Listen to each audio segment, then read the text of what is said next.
Habit stacking. Yeah. What is a habit stack? Hey, look at this. I like these props. This is great. All right. So first, let me just unpack the idea.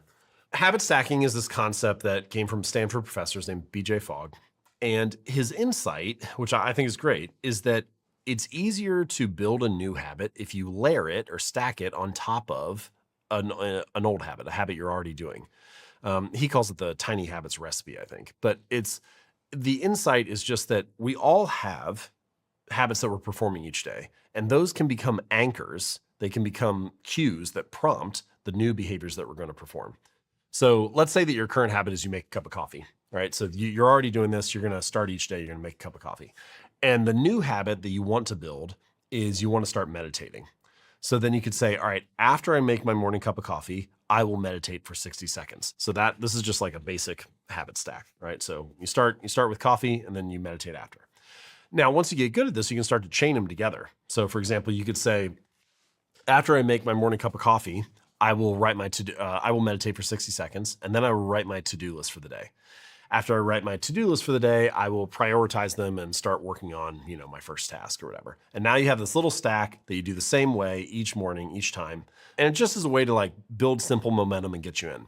I've got readers who have made like all kinds of habit stacks. One of the funny ones that I remember is one guy, he was really into working out and he was always drinking protein shakes, but his finances were kind of a mess. And so anytime that he would make a protein shake, he would like check his finances and check his budget for the day. He would like, when I make a protein shake, I fill out my daily budget. That was like his habit stack.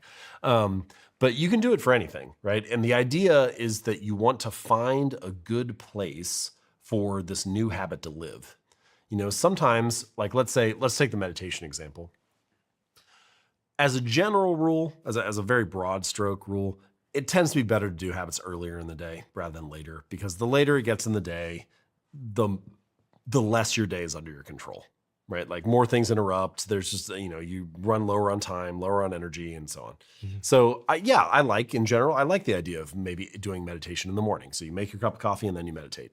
But if you have like 3 little toddlers that you're chasing around, you're trying to get pants on your kids, then maybe that's not a good time to meditate, right? It's not a good space for that habit to live.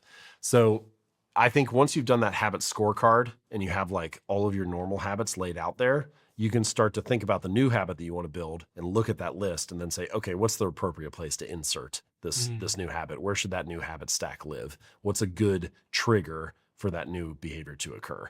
And so you create these little stacks, and then it doesn't take that long, but eventually you get used to just doing it in the same order each time. Like I have one woman who she's like, every day I walk into my office, I hang up my purse, I hang up my jacket, I go fill up my water bottle, I sit down at the desk and I answer the first email. And that's like, she just does that sequence every time she comes in.